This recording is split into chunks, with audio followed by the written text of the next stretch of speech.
Bienvenidos a Son Cubano, un programa del Consejo para la Transición Democrática en Cuba, un espacio de información y reflexión sobre el pasado, presente y futuro de la isla.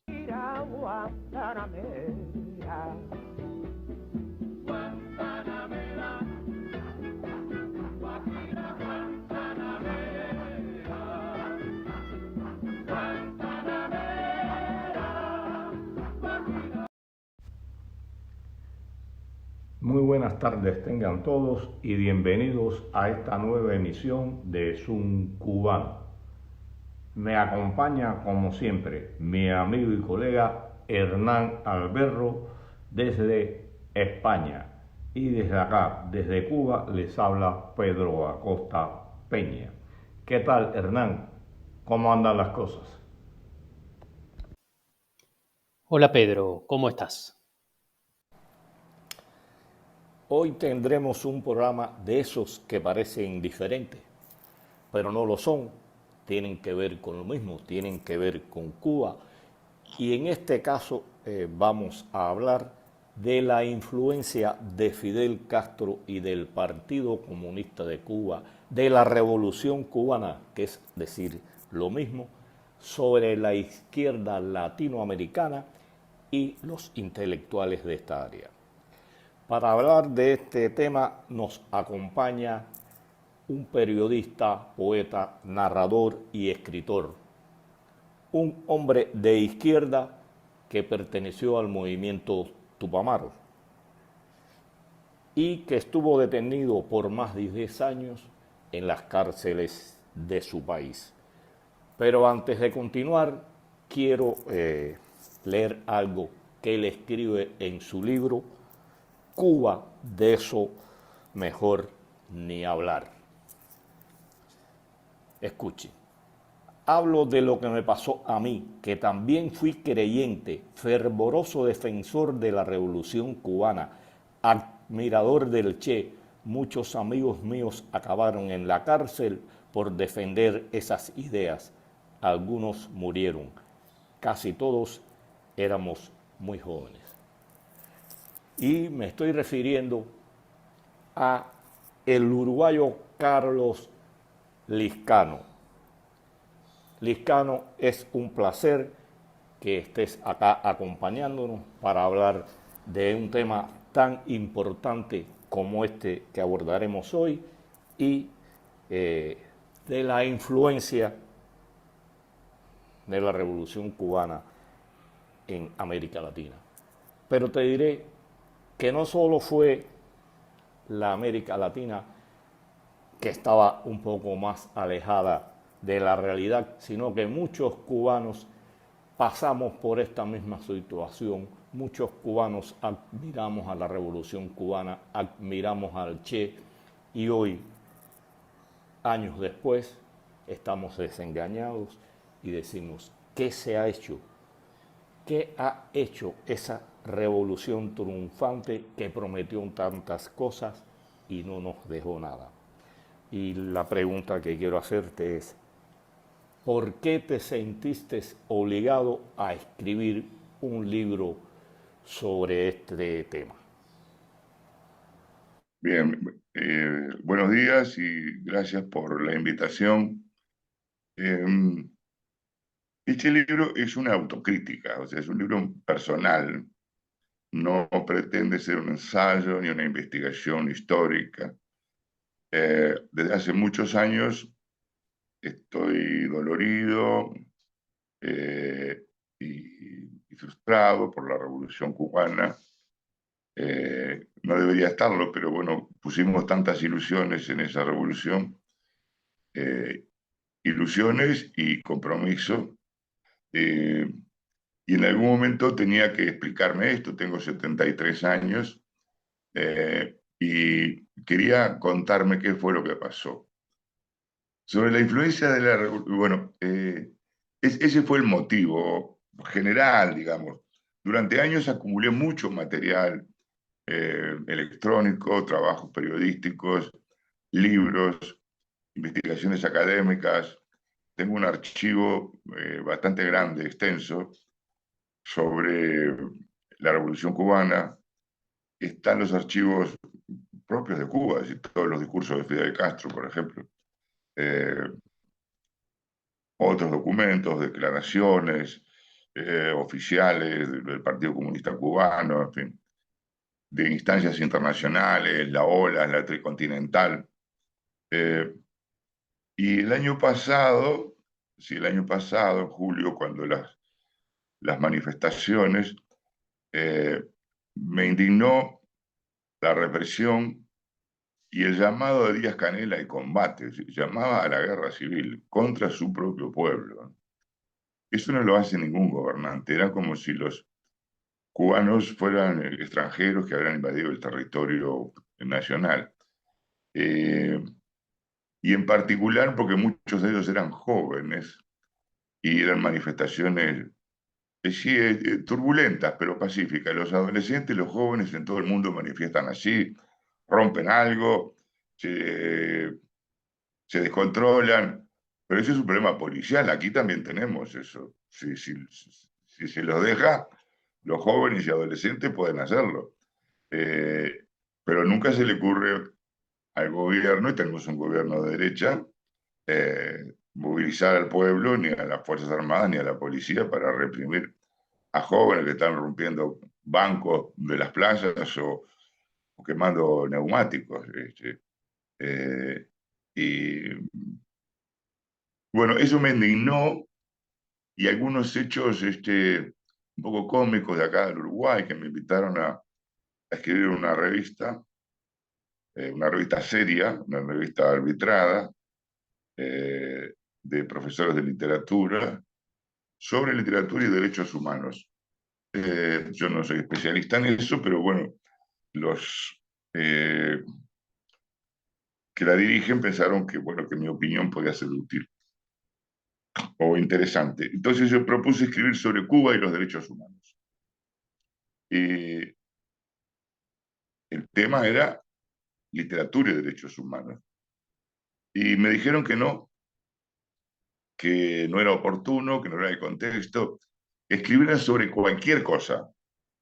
La revista era mía, pero no sobre eso. Y yo dije, bueno, entonces tengo razón, porque sobre Cuba no se puede hablar. Y si no, no se puede hablar entre profesionales de las letras, no estoy hablando de fanáticos de ninguna secta política, ¿no? Estoy profesionales de las letras. Y la literatura aguanta cualquier cosa, ya sabemos, eso es así. Pero eso no lo aguanta. Y estamos a 60 y pico de años desde el triunfo de la revolución. Eh, entonces iba a escribir una nota para la prensa, eh, denunciando eso, más que denunciando, ironizando, ¿no? Porque también los que dirigen la revista son amigos míos. Somos muy pocos en Uruguay, la gente de letras nos conocemos todos. Eh, y, y bueno, mi mujer me dijo, ¿y por qué no haces un libro? Ya que tanto has estudiado esto. Y, y bueno, como estábamos en la pandemia, sin salir de casa, fue en el 2021, y bueno, me puse a trabajar en eso, y, y se ve que era algo que yo tenía muy guardado, procesado. No tiene un plan, como podría tener un trabajo académico, pero sí tiene un plan en mi cabeza, en mis sentimientos. Eh, y, y comprobé también que Cuba está muy cerca de mi corazón, eh, porque es algo que me duele mucho. Y el tono del trabajo, el tono del escrito, que según me dicen es muy duro, tiene que ver con la profundidad de esos sentimientos. Eh, Nadie llora por una mujer que uno no ama, ¿no? Y después la puede insultar si quiere, o la mujer de un hombre, pero voy a poner un ejemplo cómico, ahí está Shakira, bueno, dolorida. Y bueno, así fue como surgió el libro. Eh, mientras lo hacía, que lo hice muy rápido, hablaba con algunos amigos y algunos me dijeron, no lo publiques. Gente de izquierda, y yo entiendo por qué, porque les duele, están de acuerdo, pero les duele que se publique algo así. Eh, y algunos otros me dijeron que, en broma, que me cuidara de lo que acá se llama el escrache, acá en Argentina, que es, bueno, que una turba viene y te insulta en la puerta de tu casa o en el trabajo cuando uno va por la calle. Eso no ha pasado. El libro lleva 4 ediciones. En 4 meses hizo 4 ediciones aquí. Eh, lo que sí ha pasado es que no tuvo reseñas en ningún periódico, eh, pero lleva 4 ediciones, por lo tanto la gente lo ha comprado. ¿Dónde, quiénes lo compraron? ¿Cómo fue? No fue la derecha, la ultraderecha. Y sí me llegan mensajes un poco escondidos, silenciosos, de amigos o de lectores que me felicitan por haberlo escrito. Esto pensábamos nosotros hace muchos años, nadie lo dice, eh, te has animado a decirlo. Y bueno, y también recibí de los otros, ¿no? Gente que me cortó la amistad, una amistad de 50 años, ¿no? Y algunas ironías menores, digamos, en el sentido de que no son profesionales de las letras, pero que opinan sobre un trabajo que no han leído. Eh, y en particular uno debe, los que vivimos de escribir, sabemos que por más repugnante que sea un libro, para opinar hay que leerlo. Esa es la respuesta, creo.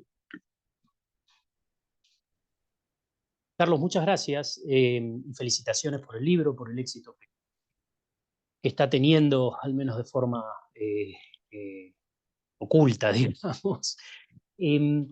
A ver, la verdad es que tengo un montón de preguntas para hacerte. Quizás me gustaría empezar con, tú mencionabas las protestas del 11 de julio, ¿no? Las llamadas 11J, ¿no? Del 11 de julio del Mm. 2021, donde efectivamente Díaz-Canel básicamente hace un llamado a represión.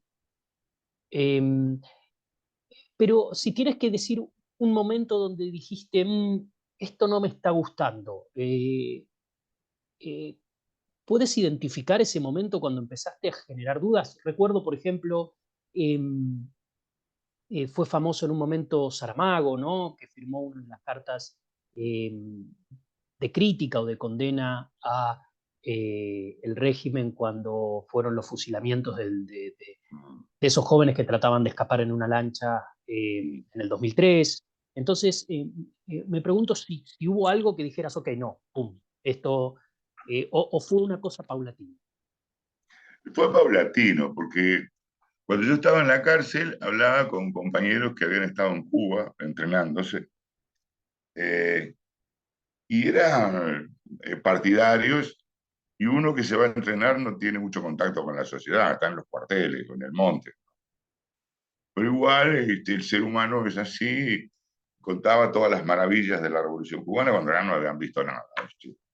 Eh, y eran opiniones muy tajantes a favor del gobierno cubano. Me molesta decir la Revolución Cubana porque es un término que detesto, porque nadie sabe lo que es una revolución y qué es la Revolución Cubana, qué es. No, no, bueno, pero tomémoslo como nombre propio, así que no hay forma de cambiarlo. Eso ocurrió, estoy hablando del año 74, 75. En el año 87, después de salir de la cárcel, estuve en Cuba, aparece en el libro un diario que yo escribí, y ni bien llegué a Cuba pensé, si yo fuera cubano estaría en la cárcel, igual que en Uruguay, porque el régimen era para mí insoportable, la falta de libertades, la prepotencia de la gente del Partido Comunista, la soberbia de los cubanos, porque nosotros éramos unos infelices que íbamos de acá, del sur del continente, que no habíamos hecho la revolución, que no habíamos solucionado los problemas de la infancia, los problemas, no sé qué, de la alimentación, y, y eso me chocaba, me molestaba, pero no hice nada. Después, como yo vivía en Suecia, en el año 87, miraba la televisión y pensaba, bueno, la Unión Soviética se viene abajo. Pero mirando la televisión, no eran noticias especiales ni conferencias, eran las noticias que llegaban de la Unión Soviética. Y pensaba, en Rumania es una dictadura fascista, va a terminar en una masacre. Pero eso mirando la televisión, no era análisis ni información especial ni confidencial. Cualquiera que viviera en Europa de Occidente sabía eso. Cuando intenté contárselo a algunos uruguayos, no tenían ni idea. Primero no tenían ni idea de dónde estaba Rumania, para empezar. Gente de izquierda, ¿no? Rumania, una dictadura de derecha, bueno. Y de la Unión Soviética les parecía que era, lo mío era fantástico, que Gorbachev sabía dónde iba, y que había que confiar. Ya está. Bueno, entonces me callé la boca, volví a Estocolmo y a los 3 meses se cayó todo. Fusilaron a Ceausescu, a Elena, a su mujer, se cayó el muro, y en una seguidilla, en 2 años, desapareció la Unión Soviética. Entonces, pero desapareció eh, sin ninguna resistencia. Se desmerengó, dijo Fidel Castro, ¿no? Se ve que es un verbo cubano ese desmerengar. No sé, se le cayó el merengue. Supongo que él habría dado la batalla y habría llevado el país a la guerra civil y hubiera habido miles de muertos o millones. Eh, por suerte, él no dirigía la Unión Soviética. Eh, entonces, todo eso yo lo fui acumulando durante años. eh, y bueno, ahí ya cuando se cayó el muro, yo ya sabía de qué se trataba, pero mi vida laboral, intelectual y afectiva y todo eso no me permitieron durante 20 años o 30 años dedicarme a eso, de verdad, porque necesitaba tiempo y el tiempo lo dedicaba a cosas que me interesaban más que Cuba, ¿no? La verdad, es así. Eh, Necesitaba madurez intelectual, quizá madurez política también. Yo después, esto es increíble, ocupé cargos en el gobierno uruguayo, en los gobiernos de izquierda de Uruguay. Fui viceministro de Educación y Cultura, fui director de la Biblioteca Nacional, fueron 6 años de funcionario de un gobierno de izquierda, y también algo aprendí en esas instancias, y no estoy de todo contento con lo que hice ni con los gobiernos a los que pertenecí, pero eso sí, eran gobiernos democráticos. Yo podía hablar con el ministro, criticarlo, nos podíamos reír juntos, de sus errores, según nosotros, y nunca nos amenazó, nos insultó, nos sancionó, nada. Éramos amigos, seguimos siendo amigos. Eh, y, y bueno, y esa madurez que fui adquiriendo tuvo su momento culminante en julio del año pasado, porque yo me doy cuenta que a lo largo de, bueno, de cuántos años, 40 años, he acumulado muchísima información. Información que no tienen amigos de izquierda con una formación sólida, pero no la tienen porque yo sea mejor que ellos o más inteligente, porque no se han dedicado a eso. Y yo, eh, como paradoja, he acumulado muchísima información escrita y tengo recuerdos eh, bastante claros de mi pasado, del contexto, pero nunca entendí por qué Honecker, jefe de Estado, pidió asilo en Chile. Cuando un jefe de Estado muere en en el puesto, si era un antinazi, presidente de Alemania, bueno, se cayó el régimen y aquí estoy yo, eh, porque yo represento a todo el pueblo de la República Democrática Alemana. No lo hizo, se fue. Eh, y sé que es una grosería decirlo, pero Hitler se jubiló, se suicidó, y Honecker se asiló en Chile, en Chile. Eh, entonces, eso también me choca, porque eh, en el idealismo de los jóvenes habíamos entendido que uno muere de pie, no hay se entrega como hizo él. Eso es una cosa menor, yo no lo uso en el libro, pero quiere decir que me afectaban los supuestos principios en los que yo había creído. Entonces, la instancia fue julio, no le va a servir de nada a los muchachos y muchachas cubanas que los apalearon o que están presos, pero ellos determinaron que yo escribiera este libro. Vamos con otra pregunta de Pedro. Bueno, Liscano, se comprende que en la primera década de la revolución los medios de comunicación no contaban con la inmediatez que existe en estos momentos, que no estaban al alcance de todos, como sucede ahora con las redes, con la internet, con Facebook, con Twitter, bueno, con todo, con toda la red en general, como te decía.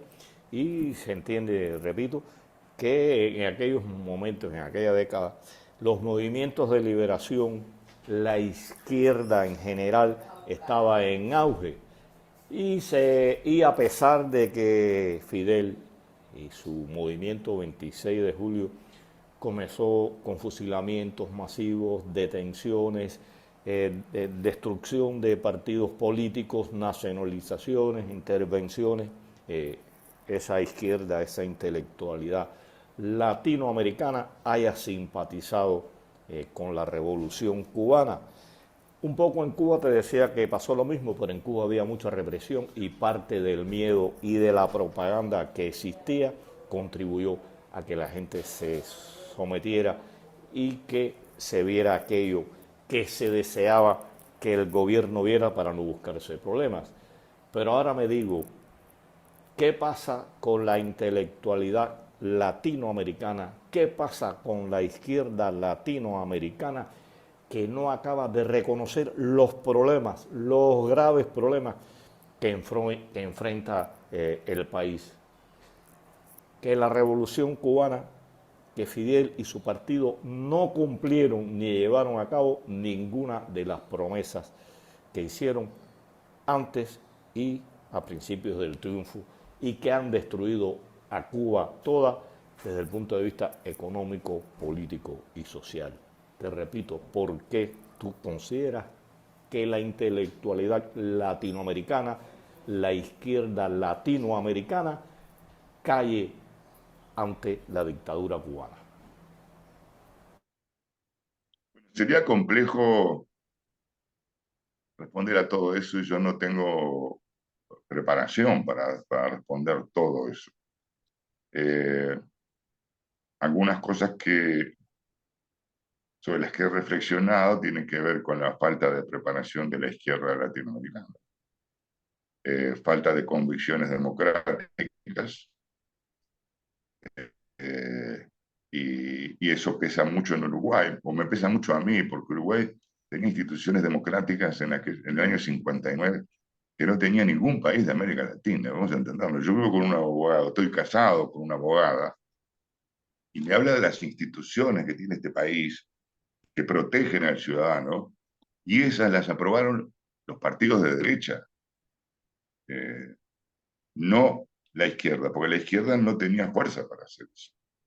Porque podía promoverlo, hacer movilizaciones, pero los que votaban eran diputados y senadores de la derecha. Y la izquierda no tenía en cuenta eso. No sabía qué quería, no quería que sí, la democracia, pero la democracia burguesa, la democracia formal, eh, este, y a ello colaboraba la existencia de regímenes espantosos, como yo qué sé, los Somoza en Nicaragua, Trujillo en República Dominicana, Stroessner en Paraguay, las 17 dictaduras argentinas, una atrás de la otra, hasta que llegó la brutalidad del año 76. Entonces no había con qué compararla. Estados Unidos no, porque nunca apoyaba democracia, apoyaba cualquier régimen.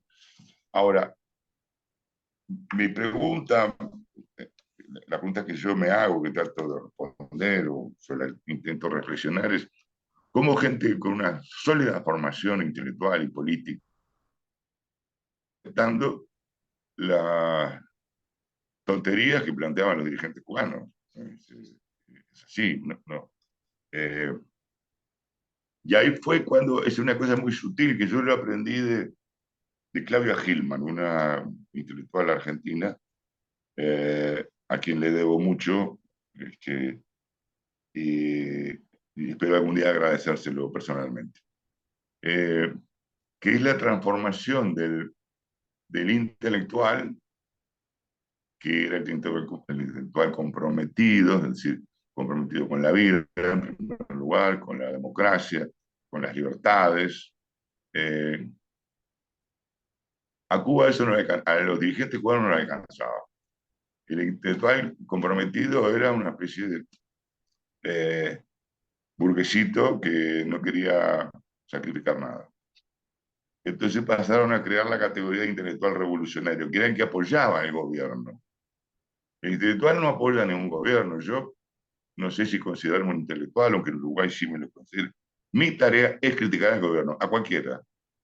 Incluso en los gobiernos que yo integré, también los critiqué estando en la función. No me echaron, pero porque era un gobierno democrático. Y porque yo no tenía ningún peso político, pero yo criticaba a mis gobiernos cuando los integraba.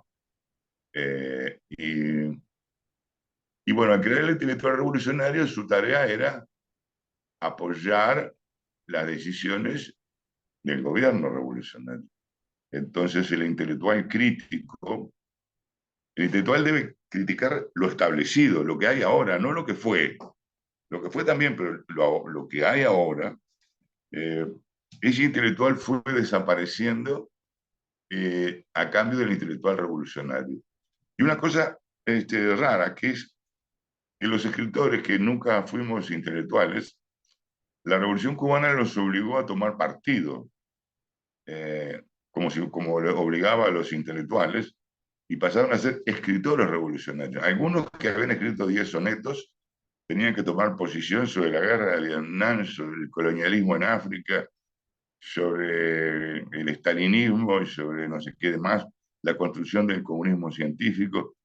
Gente que no le interesaba nada la política, que sí tenía ese espíritu libertario que tiene una persona culta, no todos los cultos son libertarios. Eh, entonces ahí el pensamiento desapareció. En Uruguay el caso más notorio es el semanario Marcha, un semanario de un pequeño país que influía en toda América Latina. Se leía la Argentina porque había dictaduras y no dejaban publicar nada de izquierda, pero circulaba y llegaba a México. Y Carlos Quijano, que era un intelectual, economista y abogado de un antiimperialismo que yo llamé genético, porque Quijano, estando en París en los años 20, apoyaba a Sandino, vamos a entendernos. Cuando muchos de los que después fueron dirigentes no habían nacido o no tenían ni idea de qué era Nicaragua. Bueno, Quijano apoyaba a Sandino. Y sus primeros trabajos son sobre Sandino, los escribió en París. Y cuando triunfó la Revolución Cubana, su semanario Marcha, él escribía la página editorial siempre, se fue llenando de periodistas y escritores pro-cubanos, por ejemplo, Galeano, Benedetti, Iber Conteris, Carlitos Núñez, bueno, no me acuerdo más ahora de memoria. Y por ejemplo, se le pasó la invasión a Checoslovaquia, que Fidel Castro la apoyó, pero Quijano no aceptaba nada, nada. a los imperialismos, él los rechazaba en cualquier expresión, y bueno, se tuvo que aguantar de que había sus colaboradores que eran, que dijeron, bueno, no, Fidel Castro tiene razón, pero es que la invasión a la República Dominicana era el imperialismo, la invasión a Checoslovaquia no era el imperialismo. Y además es una cosa muy dolorosa porque murieron muchos jóvenes en Checoslovaquia. Eh, y, y una paradoja, después cuando los uruguayos, cuando tuvimos dictadura acá, muchos se refugiaron en Checoslovaquia. Eh, yo no sé si los jóvenes checoslovacos, algunos uruguayos comunistas, apoyaste la invasión, porque fue así. Entonces, creo que a los intelectuales lo que les pasó fue que o se convencieron o tuvieron miedo. Miedo al ostracismo, miedo a la segregación. En Uruguay, la Facultad de Humanidades, que es libertaria, como lo es en casi todas partes del mundo, nunca nadie estudió a García, a Guillermo Cabral Infante. Ningún profesor indicó, obligó a leer a Cabral Infante. ¿Por qué? Porque los colegas y la Federación de Estudiantes lo expulsan o lo segregan, no publican nunca más, es mal visto. Y se puede estudiar a Celín, pero no a Cabral Infante. Entonces, el miedo al ostracismo hizo que muchos se callaran la boca. Los pocos que se opusieron fueron acusados de agente de la CIA, de todo lo demás. Bueno, Vargas Llosa, etc. Y a mí, el libro, yo tomo 3 escritores que me parecen emblemáticos, sus posiciones. Uno es Cortázar, que amó a la Revolución Cubana, y la Revolución Cubana nunca lo amó a él, y los dirigentes cubanos lo despreciaron, ahí de Santa María, Retamar, en fin. Lo hicieron desdecirse, pelearse con sus amigos. El otro es García Márquez, que me parece un canalla, siempre apoyó la dictadura, aunque él no era revolucionario ni era nada, él era amigo de Fidel Castro y vivía bien. Cuando iba a Cuba vivía como un jefe de Estado. Claro, claro. Y el otro es Benedetti, no porque se me ocurriera poner un uruguayo, sino que Benedetti era uno de los hombres más comprometidos con la Revolución Cubana, trabajó en Cuba, vivió en Cuba, vivió en Alamar. Yo estuve en Alamar, que es un barrio soviético, Turbio, sí. sí, sí, pero muy pobre, ¿eh? Sí, sí, sí, sí. No tiene un jardín, por No tiene ejemplo, glamour, sí, sí, claro. nada, nada. Y vivía, y el ascensor siempre roto, entonces, y el viejo que era asmático, además tenía problemas. Pero Benedetti nunca vio nada que estuviera mal. Y las pocas cosas que estaban mal las solucionaba Fidel Castro. Un tipo eh, que en otros órdenes, en otros países, él mismo en Uruguay fue perseguido, se tuvo que exiliar muchos años, pero en Cuba no veía nada. Entonces, yo separo la izquierda porque no me interesa, ahí estaba la Unión Soviética, estaba entonces, no soy capaz de analizarlo, pero sí la actitud de los intelectuales y en particular los de mi país, que tenía una intelectualidad pequeña pero fuerte, y no va en desmedro de otros países, pero era así. Este, y incluso el Partido Comunista tenía un partido pequeño, pero tenía mucha fama, influencia, y cosas rarísimas. Cuando la reunión de las olas, que se llegó a la conclusión de que solamente la lucha armada podía producir cambios en América Latina, el secretario general del Partido Comunista Uruguayo, cuando Fidel Castro leyó la declaración, se quedó de brazos cruzados, no aplaudió, de pie y de brazos cruzados, mostrando, yo no estoy de acuerdo. Era una actitud muy valiente, ¿no? Y él lo hacía porque era más prosoviético que otra cosa. Pero cuando volvió a Uruguay, o ya estaban creando un aparato armado del Partido Comunista, que nunca lo usaron, por suerte, si no hubieran tenido muchos muertos. Pero el aparato armado clandestino de izquierda más importante, fuerte y numeroso que tuvo Uruguay fue el Partido Comunista, no de los Tupamaros. Y la idea que iban a mandar gente a Bolivia, o sea que también esa aventura Bolivia, invadir un país, yo digo invadir, sé que no gusta, ¿no? Pero Bolivia era una república hacía más de 150 años. Unos argentinos, un francés, unos bolivianos, unos peruanos y unos cubanos se meten en un país, pero si hubiera entrado a Uruguay, yo salgo a combatirlos. ¿Qué vienen a hacer acá? Y además que iban a crear un Vietnam, como decía un militar boliviano. Y nosotros pensábamos en el Napalm, decía. ¿Y quién quiere que me...? Yo no quiero que me tiren Napalm en Uruguay. Y ahora, toda esa locura, que está viva todavía, pese a que el pensamiento de Che no influye nada en ningún lugar del mundo, ni el pensamiento militar, económico, filosófico, pero es muy difícil hablar de eso. Yo que sigo más o menos en la prensa argentina, de vez en cuando aparece un ensayo elogioso. Pero ¿qué hizo Che? Si perdió todas las batallas que dio. Su pensamiento que crear más guerra, cosas espantosas que escribió ese hombre, el odio como fuerza, crear una máquina de matar. Carlos, es muy interesante lo que decís. Creo que, a ver, tengo que, en honor al aprecio que tengo por Claudia Gil, su libro tiene un título parecido, ¿no? Que es Cuba, de eso no se habla. No, Y, estoy hablando de Claudia Gilman. de Claudia Gilman. Ah, ok, ok, Pero ok. también de Claudia Gil también, de las dos.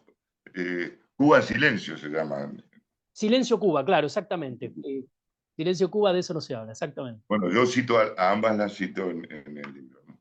Me imagino, no, me imaginaba. No, y pensaba, Claudia Gil tuvo una situación similar, ¿no? A la tuya. Quiero decir, escribió, sus amigos de izquierdas le decían, no, no publiques eso, no lo escribas, ¿para qué?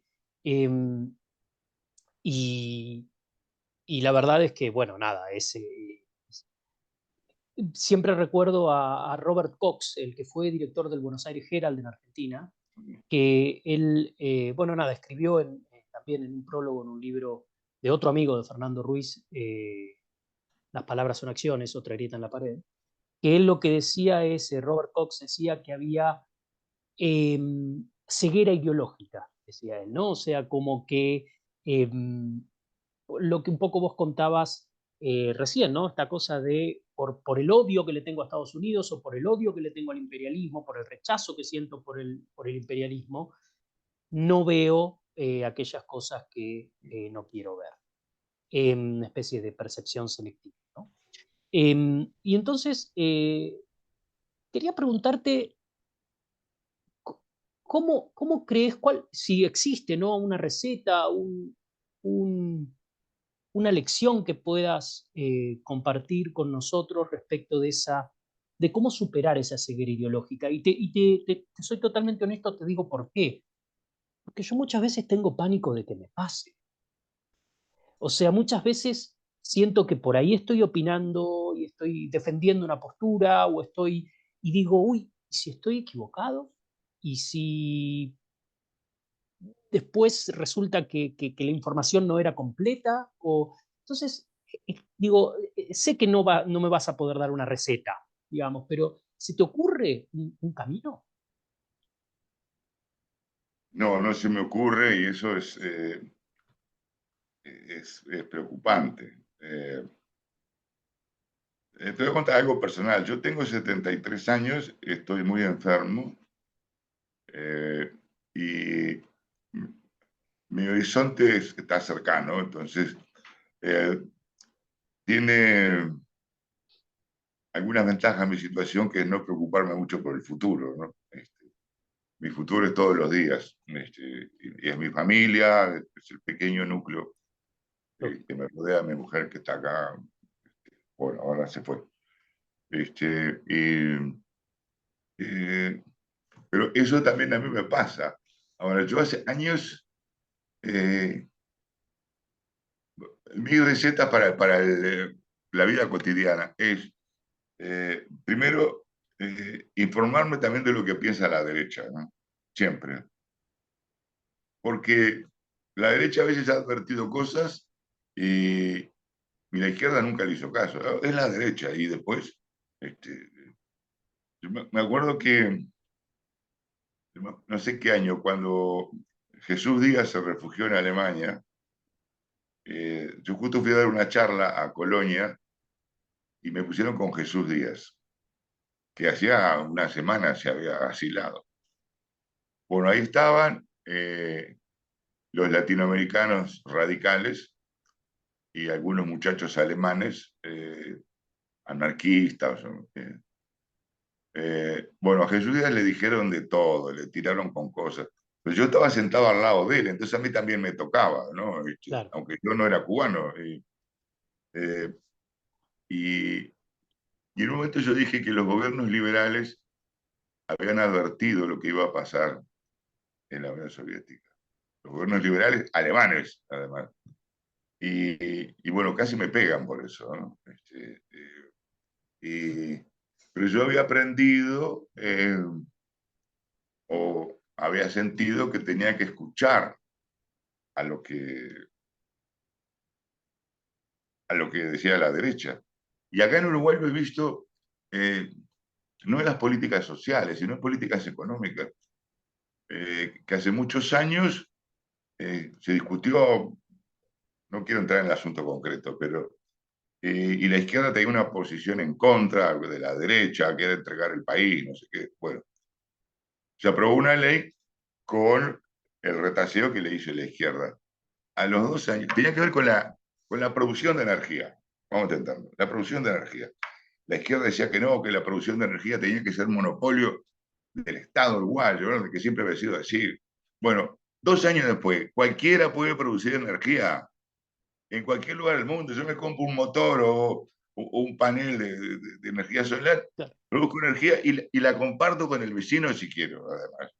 O sea que la tecnología superó cualquier cosa. A la izquierda la dejó descalza, sin. Entonces, también eso, discutimos los puestos de trabajo. La tecnología está eliminando puestos de trabajo. Sí, claro, y lo va a eliminar, eso no hay ninguna duda. Pero antes había gente que erraba los caballos. Los herreros desaparecieron ya porque no hay caballos. Eh, entonces, que no hay que ser salvaje, dejar a la gente en la calle, pero estar atento bueno, a lo que opina la derecha, a la evolución tecnológica. Yo he hecho una reivindicación acá, las veces que me han entrevistado, de las instituciones democráticas que tiene Uruguay, que son sólidas y hay que fortalecerlas. Y lo veo en el periodismo de izquierda. Antes éramos fundamentalmente opinadores. Ahora los periodistas de izquierda son todos licenciados. Y los licenciados aprendieron que primero está la noticia y después la opinión.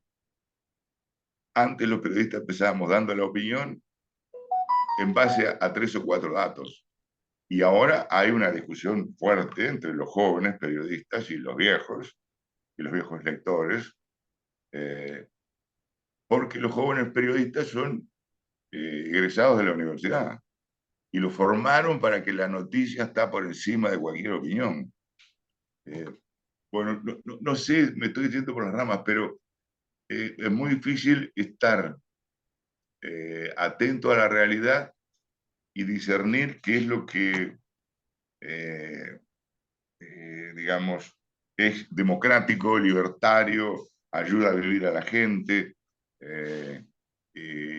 Hay un término que a mí me molesta, que, claro, yo hice este libro y opino, y entonces hablo de la Revolución Cubana y hablo de los cubanos, y en realidad estoy hablando de la oligarquía cubana, que si fuera la oligarquía uruguaya o argentina o paraguaya, lo que fuera, también diría lo mismo, porque es un pequeño núcleo que vive a costilla de su gente. Claro, si el Estado se queda con toda la plusvalía que produce un país, ¿cómo no va a ser rico el Estado y el pueblo vive en la miseria.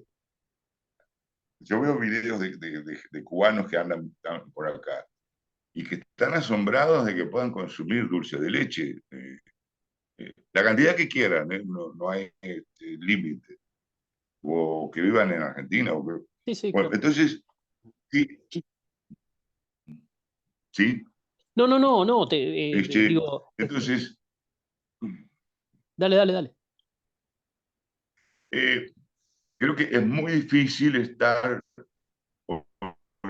orientarse en cada momento en las noticias y que llegan, porque uno es una cabecita nada más, en la orilla del mundo, y cómo saber lo que pasa en los centros de poder, incluido por mi mujer. Yo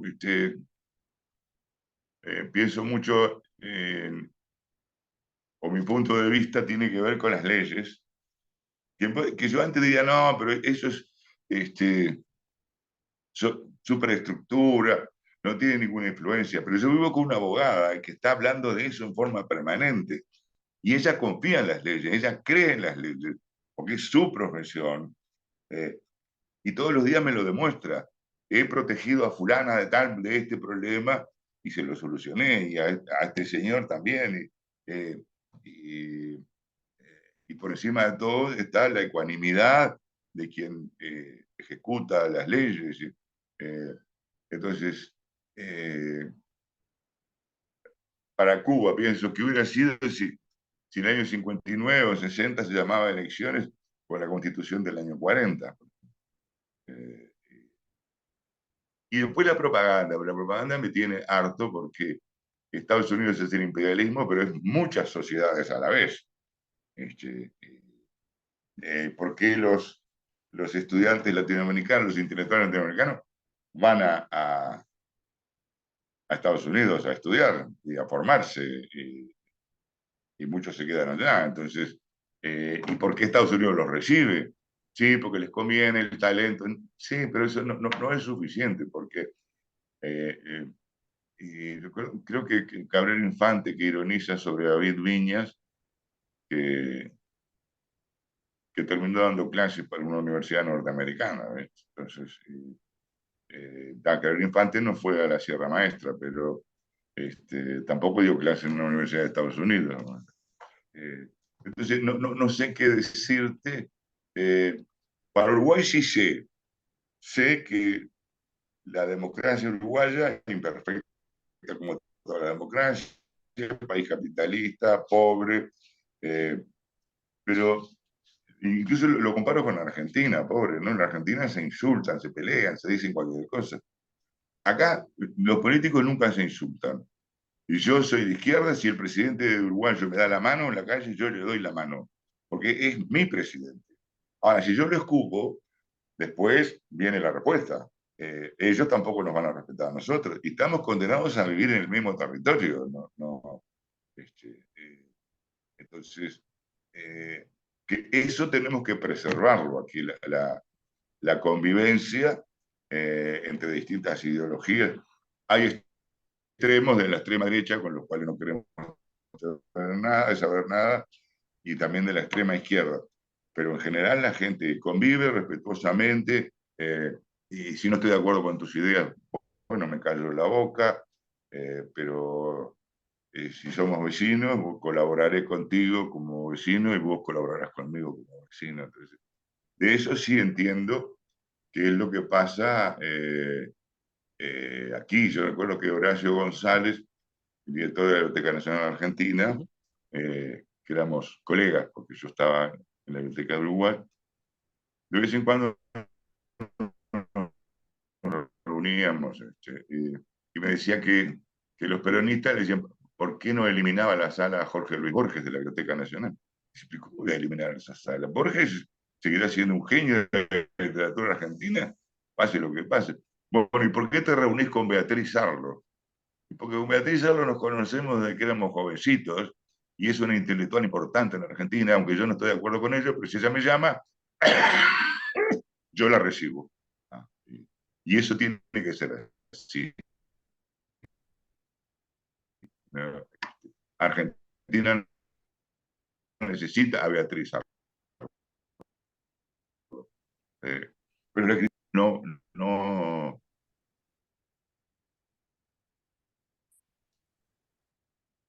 Carlos. ocurre y esperemos que no. Sí, No, van a decir se estaba cortando sí, un sí, poco, pero quería, bueno, agradecerte esta conversación. Creo que ha sido muy interesante. Nos has hecho recorrer un poco la historia, me has traído recuerdos hermosos de mi querido Uruguay, eh, que es un país que, como tú decías, ¿no? Es un país que siempre, para los argentinos, siempre fue un poco el reflejo de, eh, de tolerancia, de convivencia, y por qué no decirlo también de democracia que nos encantaría, por lo menos a muchos, tener. Y agradezco muchísimo tu libro y bueno, el haber dedicado este tiempo para que nuestra audiencia lo conozca y conozca también todo este proceso que lleva dos cosas, ¿no? Primero, el querer decir lo que uno piensa y a veces el costo que tiene, lamentablemente, aún en un país tan cívicamente civilizado como es Uruguay. Te agradezco muchísimo y dejo la invitación hecha para nuestra audiencia para encontrarnos el próximo martes, como siempre por la tarde, para seguir tratando de comprender eh, lo que sucede dentro, fuera y en torno a Cuba. Muchas gracias.